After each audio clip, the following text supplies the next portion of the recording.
What's going on, guys? Welcome to me and Corey hanging out today. I'm the Money Talk Show with Dane, where we talk about all sorts of interesting topics having to do with money. So, if those are things that you like, come check out my channel, like and subscribe. All that stuff helps the algorithm. Go ahead and introduce yourself, Corey. Absolutely. Corey Geary with Crypto Millionaires with Corey Geary. Same, come over to my channel. We're going to be talking everything crypto, mainly around the RH ecosystem and security and how to really follow my journey in crypto and create the exact same kind of results. So like and subscribe, same kind of thing. And what we talking about today, Dane? And we've got all sorts of cool things to talk about. Let's talk about Hedron and Icosa. I think that's what we're most excited about for the time being. There's lots of things we could cover, but let's start there. Very Holy successful cow. week. The yield this week has been absolutely insane. For those of you that maybe aren't as familiar, the yield simply is like the interest that you're earning for staking your crypto. Staking is simply like taking your money, putting it at the bank in a CD and earning interest for holding it, locking it up in a CD for time. You can do the same thing with crypto, depending upon the projects. And specifically with Hedron and Icosa, that's what we're excited about right now. We've been able to do that with our tokens, and the returns, or maybe I technically can't say returns.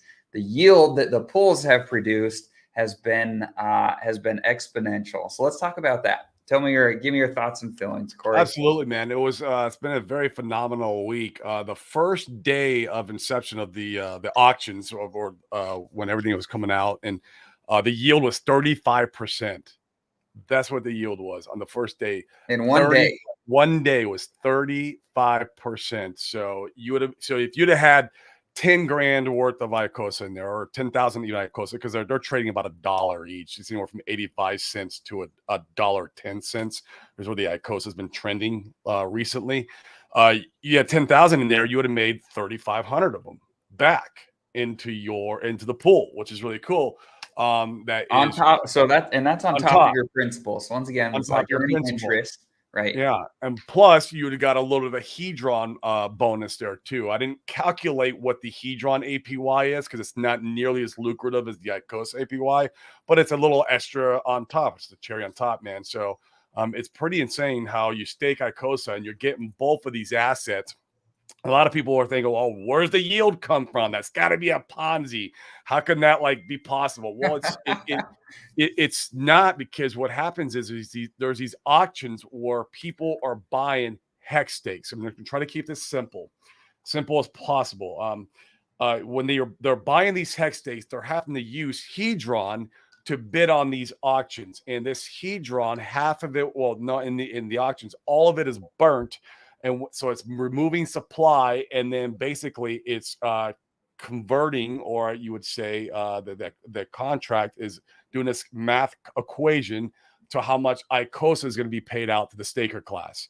Right. And so it's removing supply and then giving some back to the staker class, but more supply is being removed on the Hedron side. So, and they're both locked together, Hedron and Icosa. Actually, Hedron, Icosa, and Hex are, but it's a really interesting game theory that Alex created. So that's how the yield is created. Also, the yield's created when somebody sells a hex stake into the Icosa contract to receive Icosa. The yield is created because the Icosa contract, and I know this might be a little more in depth, but it will borrow all the Hedron out of the stake. Half of that borrow is burnt. The other half is paid to the staker class. So another place where the yield is coming from. That's perfect. So think about it. So think about it going to like an auction at the county courthouse steps for a house, or a car Very auction. simple. But when you go there, you have to have a certain currency just to participate.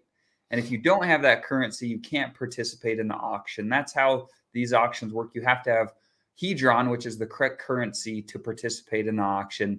And like Corey said, the amount of Hedron that people use to buy hex stakes in this auction determines the yield that's paid out to the people that have Hedron and Icosa staked during that time frame. Long story short, the more that is used, the more Hedron used in the auctions, the larger the yield for the stakers during those periods. Correct. So That's absolutely correct. You kind of very simplified it, and it's just an amazing ecosystem in itself, right? And you got these auctions going on. I've been participating in the auctions. They've been a lot of fun. so let's talk about that a little bit more. You'd posted on Facebook how you'd made, and of course, like we don't need to talk about the Talk real dollar numbers. value We specifics, could but talk you'd said, percentages, right? yeah. I But was you'd able to, said that you'd made, and this was a big deal. I had a lot of yeah. people reach out, and they're like, "What's going on?" And your post blew up. You said that in one day you'd made more money in crypto in that one day than you had the whole time in your time Correct. in crypto. Talk about that. It's amazing. Well, my crypto journey has been I think a little bit rough in the beginning. I think a lot of people's crypto journey was rough in the beginning. You got to learn the hard way, Yeah, right? I bought the great. top in November.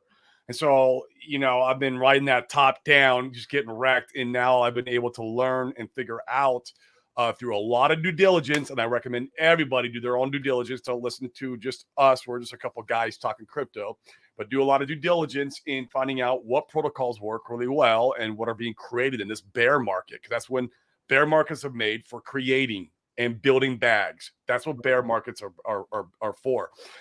Bull markets are for marketing and selling your bags. This is what everyone gets backwards.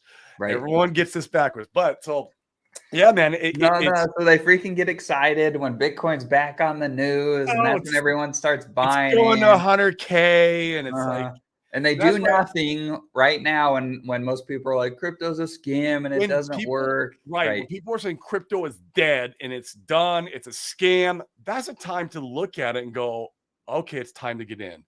And that's why we've been so lucky with this Hedron and Icosa protocol. So to talk a little about it, yeah, man. When the obviously we talked about the yield. The yield was one place where I made a significant amount of money. 35% is a pretty big deal. I have a Oh, in a substantial day. Like, all where in do a you get day, that? all in a day, right? The Where do you next get day that? was like, I think the next day was 15%. If I didn't do the calculations on the second day, but I heard it in the Telegram chat. I think it was 15, and then it was like, I mean, we've been consistently hovering between 5 and 10 a day right now, which is A still day. massive. Like A freaking 5 day. 5% a day. Like if we go Mhm. on the conservative side, like what in the traditional finance world will ever pay something like that?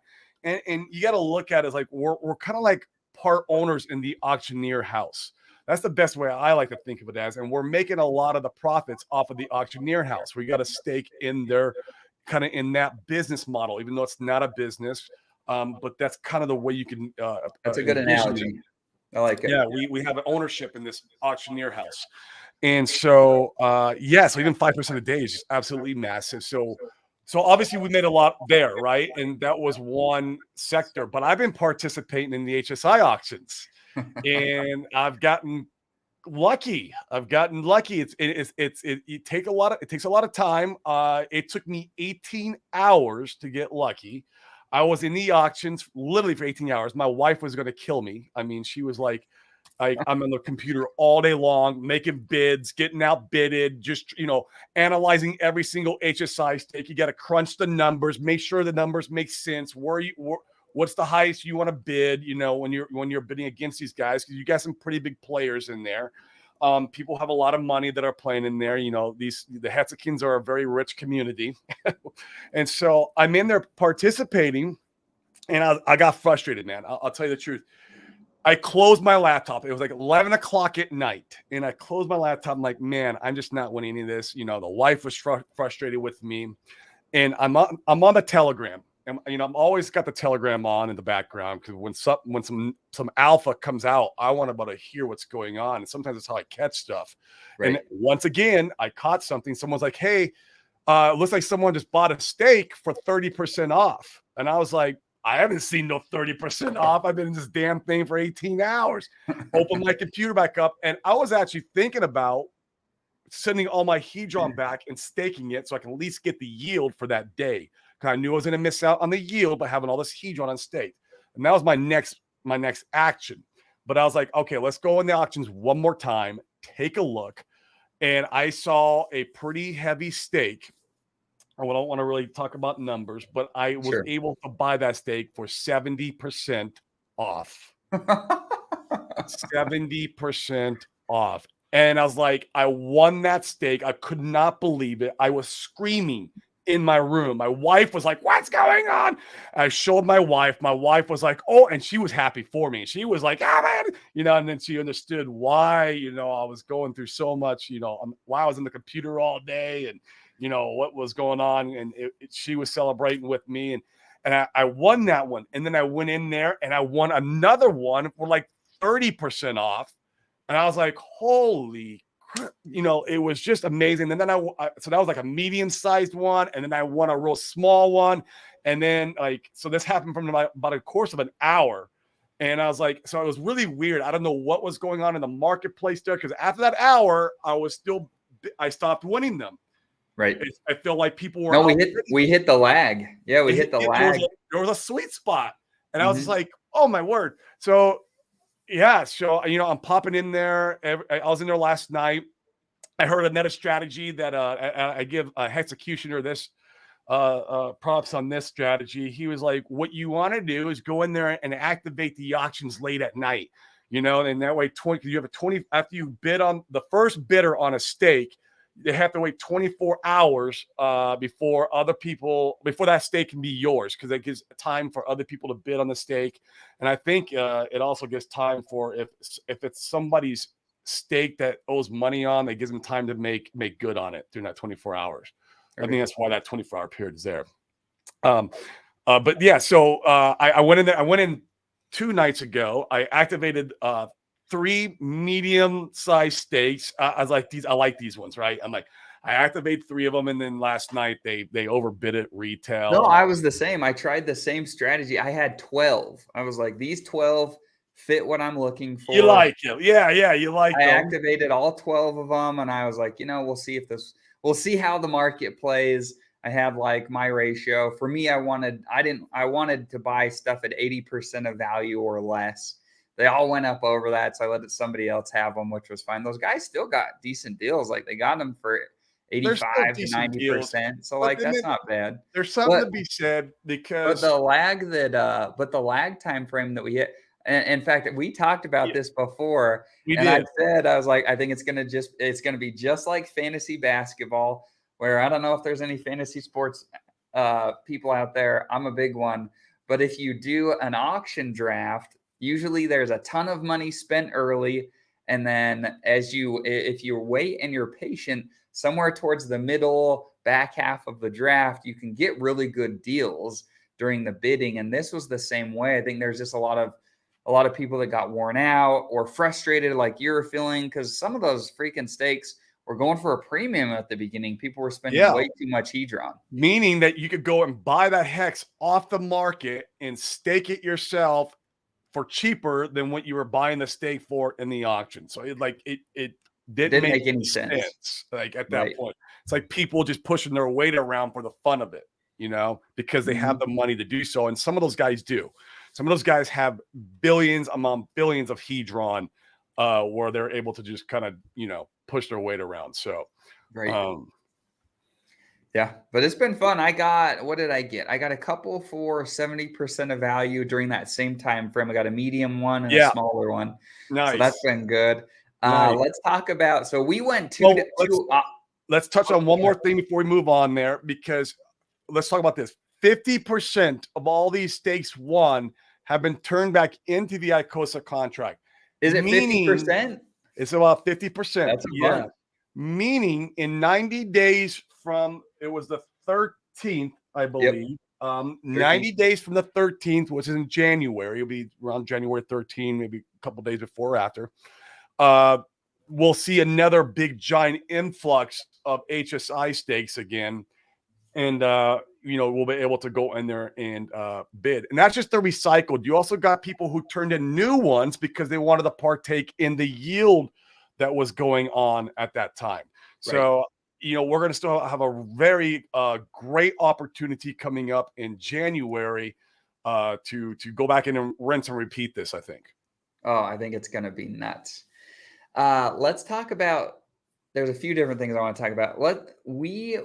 You and I did 2 different things with our stakes that we won. For me, I Oh, the freaking yield in the Icosa pool has just been nuts. And I've already got a hex staking ladder and all that type of stuff. Yep. And I just let's talk about thought process behind recycling the stakes that you got at a discount versus not. This was my thought process. So I got a few stakes at about a 70% discount. I could go sell those back to the Icosa contract. I could get a lot of Icosa for my money, and then I could go stake it and get the yield that we've been getting. And once again, some of the freaking days have been as high as 35% in a day. Others as low as 5, bro. Like 5% a day. Up to Like 5 where are you all gonna get day. that? These stupid traders that claim that like they're day trading and making, they're like 1 to 2% a day. Like, dude, you're freaking getting 5% a day without having to do anything but be staked at a minimum right now, which is nuts. Now, of course, it's not financial advice. That could change in the future, And it probably so do will. your own due diligence. Yeah, We all know that when you're early to a project, which is it's key to be early to any project, and if it's successful, even when it's successful and it moves forward, that there's a diminishing returns, right? Not only from the yield, but there's also when price pumps, there's always a diminishing return year after year after year, or bear or bull market after bull market after bull market. We saw it in Bitcoin. Bitcoin does maybe it'll do a 2 or 3x this next bull market, but man, it's done over a 6 million x over the life cycle of the project, right? So like you have this diminishing S curve, and it's with anything. It's with the price appreciation or the yield that you're generating out of the protocol sometimes, just depending. Right. So exactly. yeah. So my thought process is with the fact that there's diminishing returns over time in a staking pool, that I would rather have more in there now to be able to reap the rewards over the next, call it a year, who knows, but over the next year, I want to be able to capture as much of that yield as possible. And I'm not like the stakes that I won, they're staked out for 15 years. I'm like, I'm not going to hold this thing for 15 years. And so let's go ahead and recycle it, get the But you don't need to. They're HSI stakes. True. But what are your options with an HSI stake? You can sell it on OpenSea as an NFT, or you can sell it back to the Icosa contract, get the Icosa, and either restake it or dump it. Those are your two options to liquidate the thing, right? Correct. That is correct. So I chose to go the Icosa route. I sent it back to the contracts and staked staked all of that so I could reap the rewards of the yield that I'll be able to get for the next, that was a fair amount. So it forced me to be staked out for 360 days. And I'm fine with that. I like that. And I'll get the copy on Pulsechain to boot. So that was my thought process, but give yours. Yours was different. My thought process is a little bit different. So like, I got really lucky in that really big one. Like I was just like, this is amazing. It was a gift, and it was essentially like buying like hex at a penny or a little less than a penny, right? That was essentially what I got it for. I don't think, in my opinion, we will ever see hex at a penny on the Ethereum blockchain. That's my opinion. I could be wrong. Don't shoot me. It's just an opinion. I think we have a market maker in the system who is keeping hex pretty stable. Anytime we see it wick down, it immediately bounces back up and gets around that 3-cent range. But it could change. Who knows? But it's my opinion. So I'm like 1 cent hex, and it's staked out 5555. It was staked out 3 months ago. So I got that T-share rate from 3 months ago. It's like going into the past 3 months and restaking that hex out of 1 cent cost basis. So I was able to travel back in time 3 months and get hex for 1 cent and stake it for 5555. That's the way I looked at it. I'm like, okay, so the opportunity on that, and for me, everything always leads back to hex, because if we believe, because Hedron and Icosa is built on top of hex. Even Pulsechain was created for hex. Everything in around this ecosystem is built on top or around for hex. So if everything always leads back to hex, then basically the end game, if we believe in the system, we should be acquiring more T shares, acquire more hex. That should be the end game of this whole ecosystem. And for those of you that are watching, that's like, what's a T-share? A T-share in Hex just simply indicates how much yield you get for staking your Hex. The more T-shares you have, the larger your yield. So there's more to it than that, but just as a really simple explanation. So we know Hex is been in operation for 3 years, 100% up, flawless uptime. It's immutable. It's been working beautifully. It's stood the test of time. Hedron and Icosa have not stood the test of time yet. This is a new protocol. Will it succeed? Probably, but there is a possibility it could not. Where I know, when I got my massive HSI stake that is Hex, that's in a very safe place. I got at a serious discount. You know, this was like mind-blowing, you know, that I even got that discount. Like, do I put it back into the Icosa protocol?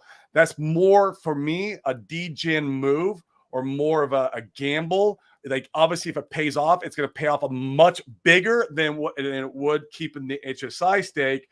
But the HSI stake is the more safe route. I'm already doing a lot of risk. I got a pretty big position in Icosa and Hedron. In fact, when I made this decision, I was like, okay, if I keep this HSI stake, I'm going to throw in more of my dry capital to Icosa. Okay. Just to offset my, because I was going crazy. De-risking. You remember I texted you. I was like, dude, I don't know what to do. Like, I was texting a bunch of people. I was like, I don't know what to do. Like, do I throw it in there? Or do I like I was going crazy, right? But I finally, you know, I made the decision. It's like the whole the guys who play the Bitcoin and altcoin market. They'll go out and make money in altcoins so they can feed it back into Bitcoin. And then that's kind of feel like what our ecosystem is with Hex. Hex is like kind of our Bitcoin. We go out and we play in the ecosystem that's attached to it, make money from it, and then feed it back in to the Hex. So that's kind of my thought process. Also, what I considered is, what if Richard Hart announces V3 tomorrow? What's going to happen to the Hex price? It's going to moon. With my HSI, I have liquidity. Icosa will moon with Hex. It follows Hex like a stable coin. It might have a small discount. That's possible. But it will go up with Hex. And I have liquidity. And if Hex does a 10, 15, what if Hex does a 20x before the fork? That's a long shot.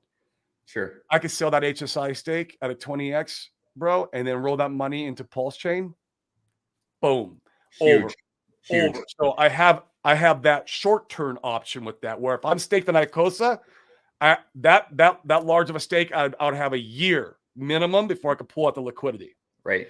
So I like having those options. I was thinking about that too. I was like, okay, it's nice to have a short-term option plan, plus keeping it gives me the long-term play too. I got it at a serious discount. I'm going to throw an extra dry capital that I wasn't planning on throwing in there to help offset my mindset of like missing opportunity. I hate missing opportunity. I'm a degen too, man. It's like, you sometimes have to talk me off ledges for sacrifices. You know this. You're like, Corey, quit sacrificing so much. Every sacrifice you do, you're losing economic energy for Pulsechain. I'm like, yeah, you're right. I got to stop. Right. And so, like, yeah, so I had to kind of like, you know, it was tough, man. I think either play is a correct play. It's just like, what is correct for you? And no one can ever answer that question, what is correct for you? You have to sit down and analyze all the options and come to your own conclusion. Nobody can tell you your conclusion. You can ask advice and stuff, that's fine. But you need to come to your own conclusion, what's going to work for you. Both plays work beautifully. Right. Agreed. Let's talk. Well, you made a quick comment. I want to talk just briefly. We'll be here for what? It's been 24 minutes. 24 minutes. Yeah, we'll be here for a little bit longer, but not too much longer. So a couple of things I want to make sure we hit. So you said that you thought that the Hex price will just go bananas once Richard releases V3 Pulsechain. Let's talk about that. So everyone and their dog thought that Hedron was going to moon going into the bulk of these HSI auctions, and it didn't. And in fact, I ran a Twitter poll. I saw that poll. Did you see it? Did you see how it finished? Mm-mm. So in fact, I was looking at it this morning because I want to talk about it today. So I ran a Twitter poll to be able to see what people thought in regards to what the price action would do to Hex once it launched, or once V3 came out. So I said everybody thought Hedron would pump into the HSI auctions. It didn't happen. Everyone seems to think the Hex price explodes when V3 Pulsechain testnet is released or Pulsechain officially launches. What do you think? And the two options were Hex price pump or no price impact. 33% said Hex price pump, and the rest said 67% said no price impact. That was over 21 votes. So not a ton of voters. But I thought that was interesting. 67% are thinking that Hex does not moon when V3 comes out. Talk about your thoughts. Let's break that down a little bit. Yeah. So, okay. In the Icosa and Hedron protocol, we probably only have a percentage, I don't know what the percentage is, of Hexakins and Pulsechains, or whatever you want to call them, the whole RH ecosystem, who are playing in that, who are watching that ecosystem. It's the Hex and the Icosa and Hedron protocol is a pretty deep game theory project. Oh, it's advanced. It's very advanced as far as crypto goes. Not a lot of people. Your retail Hetzakin or retail Richard Hart guy who's just wanting to get into Pulsechains, probably not playing in there.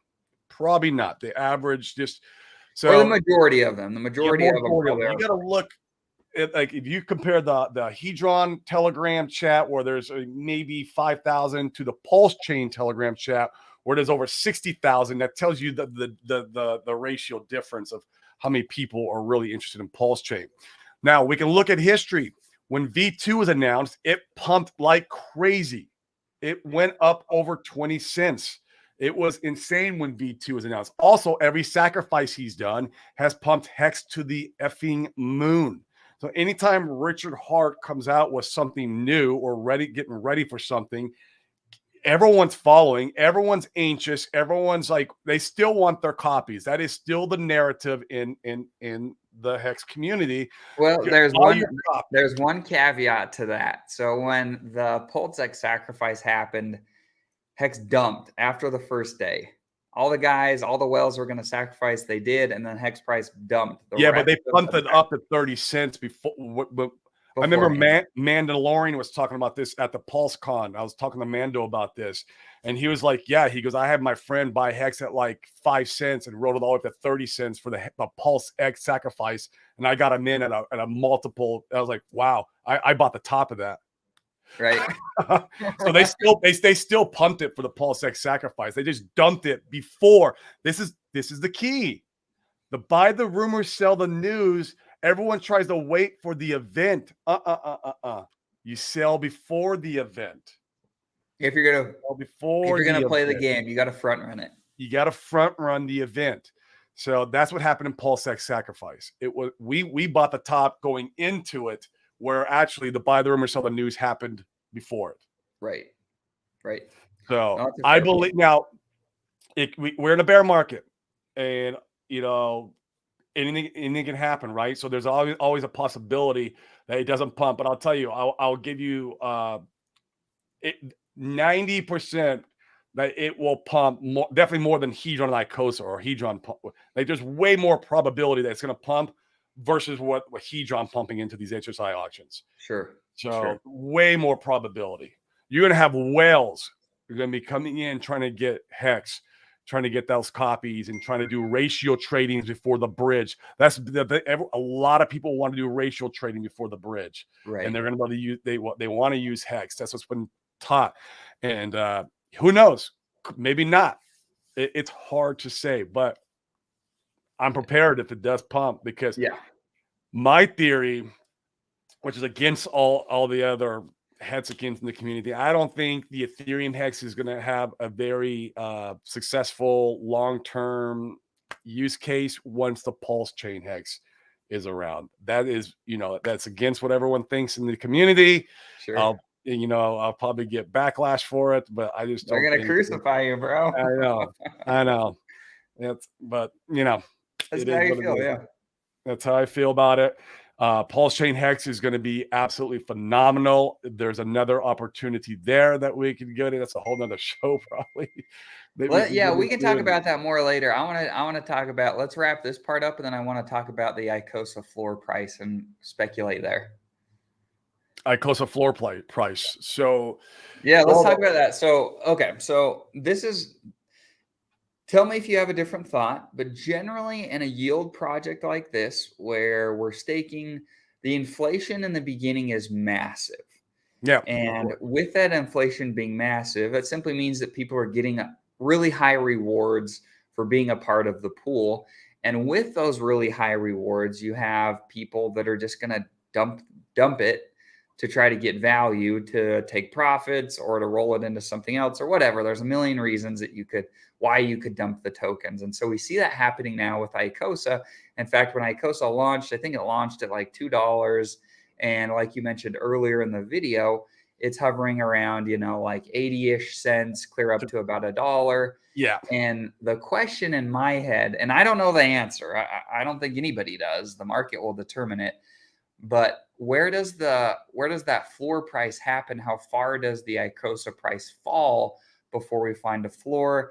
And then we start heading up. And I think that largely is going to be tied to Hex and Pulsechain launch. Because like you're saying, if Pulsechain V3 comes out and Hex starts moving up and to the right, Icosa's tied to it. It'll start, in my opinion, I think it'll start moving as well. And that'll be interesting to see. Give me your thoughts. See, that's because there's two huge dynamics there. I don't think anybody can really project what kind of floor price we're going to see or what's going to happen if V3 comes and mainnet comes, right? That's huge. I don't think there's any kind of like what can we anticipate what's going to happen with the Icosa and Hedron, and it's just going to be bananas, man. It's going to be the Wild West, and anything can happen. And but I do believe people will be buying up Icosa too with Hex, because there is a whole community behind supporting that project. So there will be a lot of buy pressure there.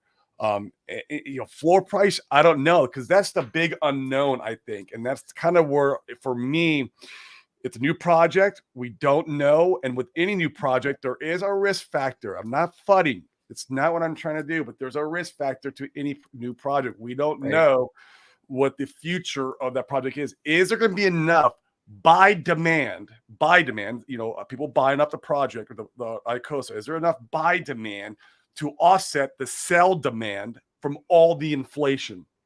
Right. This is going to be crucial for the health and longevity of the project. And we won't know that until we get there. But we do have this, which is amazing. By the time a lot of our inflation is coming out, the majority of it's about a year. I would say a year to 8 months to a year, because the project was created about 3 months ago. A lot of people were creating a lot of Icosa and creating these stakes. So 8 months to a year. The good news is to support that I think it will be really supported on Pulsechain. So if Pulsechain comes, that's going to be super bullish for the whole ecosystem. And then a year from now, we should have already hit a bottom, and we should be start running sideways. Maybe we're trending up a little bit, but a lot of the bearish sentiment is kind of starting to leave the marketplace. And so we have this, maybe some new money coming in, people wanting to participate a little bit more, plus Pulsechain's here. So that's what we got going for us as this project and all this inflation is coming out and being dumped into the marketplace. Right. If all this inflation was coming out now and being dumped in the marketplace, I'd be a lot more bearish on the project. Agreed. Yeah, but it's coming out. I think the timing's really good. I think we have really good timing as far as the inflation coming out, and people who really believe in the project are going to love buying up cheap Icosa, because then you just go and restake it and get this massive yield. If you can get Icosa at a 70% discount, like I did a Hex stake, I mean, people are going to love that. They're going to go and buy it up, and they're going to go in there and restake it, and hopefully that creates the buy demand. I think we'll fluctuate at a floor price. If I had to give a projection, probably anywhere, I think the 50% level, I don't see it ever really going below the 50% level. I could be wrong. I But I said think I 5. could go to 50% level and then kind of bounce back up to the 80%. Right now we're at the 80% to like 100%. It's kind of fluctuating there, but with more sell pressure, maybe we get down to the 50%. And, you're going to have a time period there where you can really capitalize on that opportunity and buy it up. And then remember, this project's going to work in cycles. The auctions will work in cycles, and the massive unstake inflation, to the marketplace will also work in cycles. So those will work in like yearly cycles. They're going to be every 8-month cycle, and then the auctions will work in cycles. So you'll have the opportunity to pick up at a discount during that time, and then stake it and hold it. And then if you want to sell it when you're out of the cycle, you're going to be more closer or maybe at peg to hex. So you could play the game really Right. if you. So that's kind of my theory on it. But like I said, 2 bullish things are going for it because it's 8 months to a year out. Pulsechain in the bear market bottom should have been in by then. I'm hoping. We don't know for sure. I'm hoping too. Yeah, I'm hoping too. Things we don't know for sure. Right. No, a lot of speculation right now. A lot of speculation, but if we look at history with as far as the cryptocurrency markets, we should be like, okay, we should be at a bottom by then, and then we know Pulsechain. I think Richard's really close. It's with all the FUD and everything going on, I think he's close. My opinion, I think we see a V3 for Christmas, man. That's what I think we see a V3 for Christmas, but I'm really torn because I keep thinking, bro, we all keep thinking we're gonna see stuff earlier than it's happened, and I know. who freaking knows? We gotta have hopium, bro. Oh, totally, I agree. But no, my hope was that we saw V3 in November sometime. I mean, we theoretically still have half the month that could occur. And Richard even said, with them forking Ethereum now instead of Binance Smart Chain, that theoretically, the project launch could be faster than originally anticipated. So I hope that's the case, and we see V3 sometime this year and then launch early next. He's got to be timing the market. In fact, I saw a Twitter post. I thought this was I liked the speculation here. The person, I don't remember who tweeted it, so I can't give them credit, but they had said that they thought that Richard was timing the market, but he can't say that because then you have Howey test issues for security purposes where he's giving an expectation. Yep. And 100%. so I thought that was keen. And so yeah, I could totally see that. I think that's interesting. My theory, and once again, I'm probably gonna get a little bit of hate for it. I think he was timing the ETH merge. I think he gave us the Binance fork to kind of like, obviously they were doing some work in the background. They want to test some things with the code, but not the underlying code. And they wanted to give us something to play with. He knew what was going on in the background with Ethereum and my project. I really feel like he was timing the ETH merge. We're there now. So now I think the building started to begin. That's my thing. I think that he gave himself 2 options. I think that they were building the BSC chain, the BSC fork. Maybe. And I think that because we've seen, bro, like they've talked about, I mean, how long has Ethereum been talking about making this update? It's been years. Since like 5 years or 3 years. So yeah, it's been a while. Yeah, it's been years. And so if I'm Richard and I am going to be building Pulsechain, I think the idea of forking the Binance Smart Chain blockchain and trying to optimize that makes a ton of sense. And I think you build that and say, hey, like if we beat Ethereum to market, or we beat their update to market with Pulsechain, and the BSC fork is ready, then we'll freaking run with it. However, if we can copy the proof of stake Ethereum chain, that would be preferable. And so you could play both hands just depending upon where you're at. Back to the AB team that he's always talking about. Yep. Yeah, literally. And the AB team. A team was like, hey, you guys are on Binance. B, you're waiting for Ethereum. If it comes, beat the Binance team, guys. I don't know. It's like, who knows? Who knows? Who knows? And they did say, I remember when they had to be doing some kind of work with the fork on Binance, because I remember when they came out and there was some announcement. I can't remember who it was. I think it was Dev Kyle or somebody said they had found a lot of errors or a lot of And problems bugs. in the code or bugs in the Right. Binance chain that they were trying to fix and rectify. So that could have been the actual truth, that they were going along trying to do fork Binance. They're like, man, there's so many freaking bugs here. What do we do? And then Right. Rich was like, you know what, guys, let's do the ETH merge. Just hold off. We'll let them play with V2B for a while, and then like let's get this done right. I want it done right, Yeah. like more than anybody. Like, let's not get stuff out there with bugs, or it's going to promote more scams. Get things in the system that's just going to rinse people, or people lose their money. Let's just get a nice blockchain. I love Ethereum. I think of it as like getting Ethereum, but faster and cheaper. Come on, like Come that on, is man. beautiful. Full Like, system stay copy, get your coins and the projects. Come on, man. yeah, man, because it's I have problems onboarding people to Ethereum. Like my brother, for example, he's just getting the crypto and he's starting with a few thousand. He'll go bigger as he moves along. He wants to be comfortable, but it's like when we're doing a swap for $1,000 into something like Icosa, and then there's like a $30 ETH charge. I'm like, man, that's killing your bag. Right. I'm killing your bag already out of your $1,000. It's one thing if you're buying 100,000 and you got a $30 transaction fee. The ratio is not really there. But when you're buying 1,000, and you got people who maybe want to buy $100 worth, and you got a $30 swap, you 30% can't bring gone. people in Yeah. the ecosystem. Mhm. It's the ecosystem's built now in a way for only rich people. Right. It's ridiculous. Dude, especially in the next bull run, if you're freaking paying, $100 to $500 for a gas fee for one transaction, like there's Now, just a lot I of money that believe can't come in. I'm also the opposite and everyone in the community. I believe Ethereum will fix the gas fees.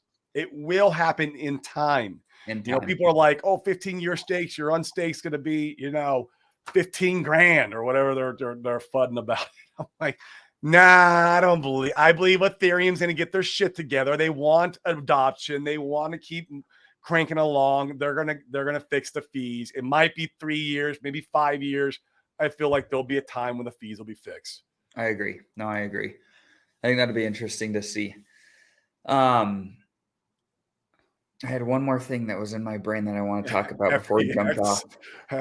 FTX. Yeah, can we touch on FTX real that quick? little shit show, man. What a freaking mess. So, I gotta, yeah. So, okay, let's give a really quick summary of what's going on there, what's happened. There's a million asset or components to FTX's collapse. So FTX was the second or third world's largest crypto exchange. Might have been the first for United States, first or second largest United States. Right. Mm-hmm. So it's a huge deal. It's a centralized exchange where you can come and onboard your fiat, which is just like your government-backed currency. So like the dollar for United States people, you can turn your dollars into crypto, and then you can go back and turn your crypto into dollars. The problem is anytime you're on a centralized exchange, when you sign the user agreement to become a customer, the user agreement usually says that if they go bankrupt, they can take all the crypto and essentially pay their debts and largely do whatever they want with it. What a crazy agreement. Oh, it's crazy. And nobody knows what they're signing when they jump in. They have no idea until they lose all the money, like this scenario. So billions of dollars. And it's so unfortunate. People like, just regular people that didn't have a ton of money to their name necessarily, and people that had tons of money to their name. Yeah, you see it on Twitter, man. A lot of people lost their life savings again in another stupid, which they would have never thought of, right? Because it's a centralized exchange. Like you look at Luna and that crash and debacle, you're like, okay, well, that was like a kind of its own little crazy Ponzi DeFi thing that was going on. But a centralized exchange, which is supposed to be like a bank, basically, right? Bank for crypto. This is what crashed and is wiping out the crypto market. You wouldn't have thought of it really, except for Richard Hart called it. I mean, he called it. He talked about it back in June or something, and then it was referencing almost right to Sam Bankman-Fried, which is kind of crazy. No, I think it was a year ago. I think there was a year ago. Maybe it was. He called it a year ago, which is calling every single. He called the Luna crash. He called BlockFi. That's a whole nother topic in He's got a itself. crystal ball. It's nuts. I don't know what he's got, bro. Calling Bitcoin tops and calling bottoms a year ago. He called the bottom a year ago, and now we're almost there. Like, this guy is like freaking crypto Nostradamus. Really. He's just like on point. But yeah, it's very unfortunate with the FTX crash. A lot of people had a lot of money in there. I used to use that exchange to get money in and out. Yeah, I liked it.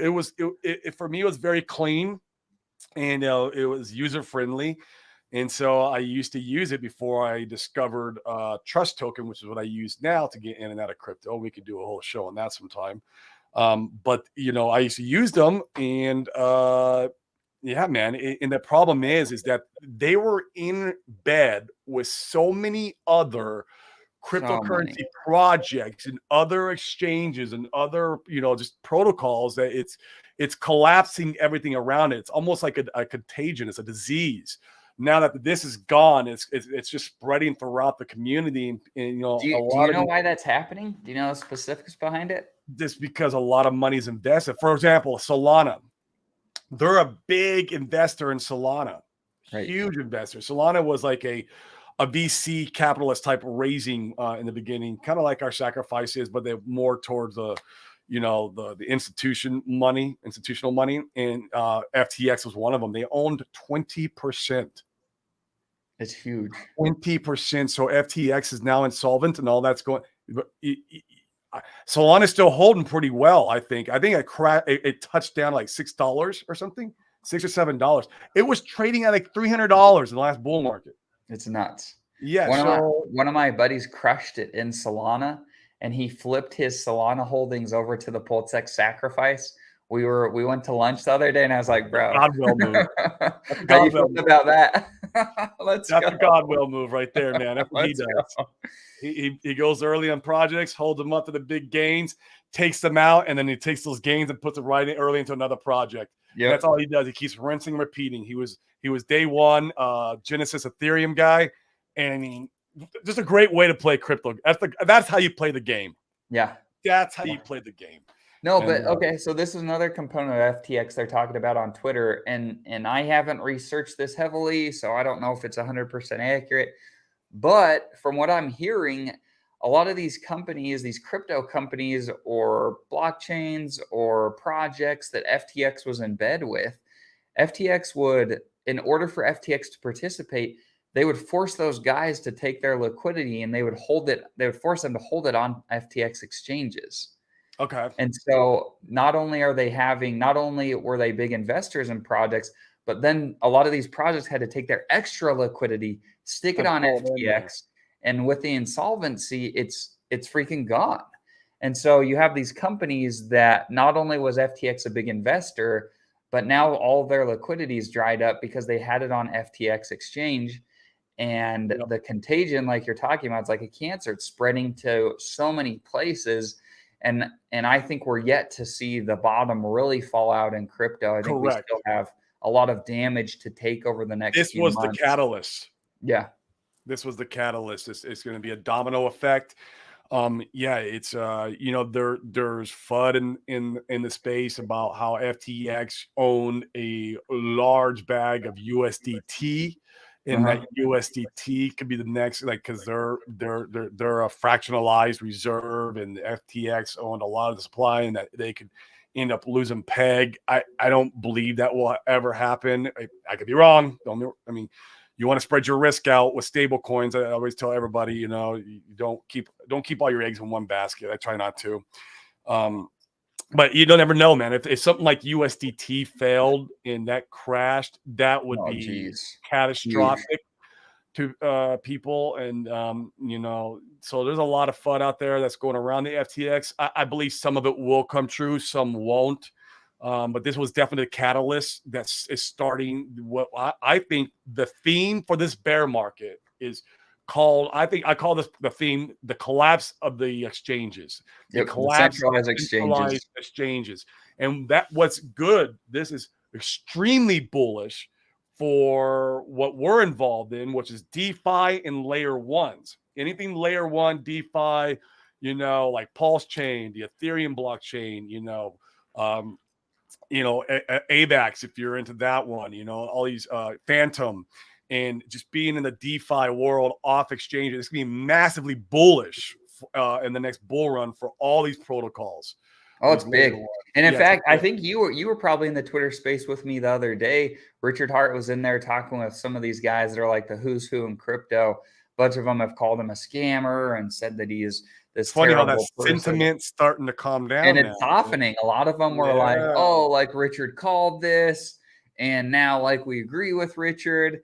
And it's just like, it's baffling to me how so many people have a hard time looking past their own ego to be able to say like, you know, what's right and what's true. And so many people, I mean, you see it in real estate. I can't tell you how many times we've done a deal and the deal was like falling apart at some point, and I had to call the other person and I had to say like, bro, are you here to make money? Are you here to feed your ego? If you're here to make money, then let's do the deal.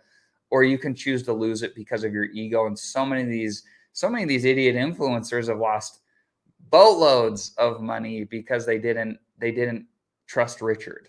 And you see that sentiment softening. Absolutely. You nailed it, man. It's ego, you know, and they want to stick to their thesis, because if they go back on what their original thesis was or their original call against Richard, then they are wrong. Right. They don't want to set their wrong 3 years into the movie, or maybe even longer than 3 years into the movie, because he had been talking about Hex a year before. So maybe 4 years into the movie, they don't want to go, oh, I was wrong this whole time, because that takes a big hit on the ego, like you said. So it's really funny. Oh, it's hard. Some of them are starting to soften and starting to accept it a lot more, and start to say, because what's still standing through all the fire right now? Hex. The DeFi stuff. Yep. Yeah. I mean, as Hex, obviously there's some stuff going on with some of the influencers, but that's it.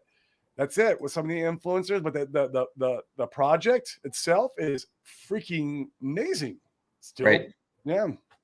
So, and if you guys are watching this show, let me give you just a real quick summary of what DeFi is. There's tons of components, so like, don't crucify me if I haven't covered everything. But DeFi is essentially taking out your third-party risk and interacting with smart contracts. Smart contracts are just the code that people utilize. They make contracts via the code with blockchain to make it so that, you know, you're not interacting with an FTX or some other third party that could stop your transactions or freeze it or take it away. You literally are just going to a contract. Usually you access the contract through a website.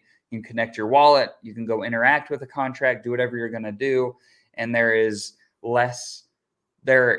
counterparty risk when you're using crypto via DeFi, because you don't have a third party that could cause problems. Now, there's plenty of other risks. You know, is the contract built good? Could it be hacked? Could it be a scam? You know, like that doesn't make it like 100% fail safe, or, you know, but it decreases one of the components that can have a large amount of risk in crypto. So that's what we do with our group, where we have a private group that we're talking about crypto all the time.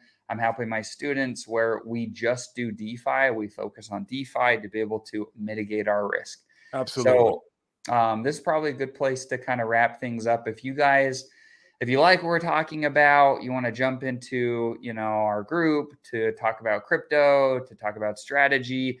No one will ever give you any financial advice, but it's an opportunity to increase your education, to try to put you in a place where you can make more educated decisions for you and for your own family. So if you want to jump into that, or you need help with coaching in order to figure out the crypto landscape, get a strategy, and figure out your security so that you could put yourself in a really safe position or safer position, then send me a message. I'll help you with all that. Students are crushing it right now with Icosa and Hedron and getting some pretty incredible opportunities. Go ahead and shout yourself out, Corey. Yeah, man. Just follow me on Facebook. Obviously, Corey Geary. Instagram is the Corey Geary. If you want to really follow me and my crypto information, obviously it's gonna be Twitter. Twitter is where I keep crypto information. My set of socials are more real estate. As most of you guys know, I'm real estate. That's my main job, my main full time. My crypto is my future. Corey's got 2 full-time jobs right now. I do. I do. Real estate's been very kind to me, though. I got, it's been a beautiful, beautiful journey, but crypto's my new journey. And so follow me on Twitter for all my crypto stuff, which is still at Corey Geary. You'll follow me there. And then YouTube, and I'll be starting to do some more content, Crypto Millionaires with Corey Geary. I'm going to be doing something coming up. Probably the next big one, it will be just on security. I want to talk about, I'm going to do a video on hardware wallets, how to interact with the blockchain safely, how to do security, because self-custody and security should be the number one thing we're taught before anything else in crypto. And I want to make sure that the foundation of my YouTube channel is going to be based, in the beginning all around security. So you can't become rich if you can't keep your money. If someone's renting you and taking your money, it's hard to create wealth that way. So we got to create a good foundation and then build on the foundation. So absolutely. Cool, guys. Well, thanks for tuning in. We'll talk to you later. Okay.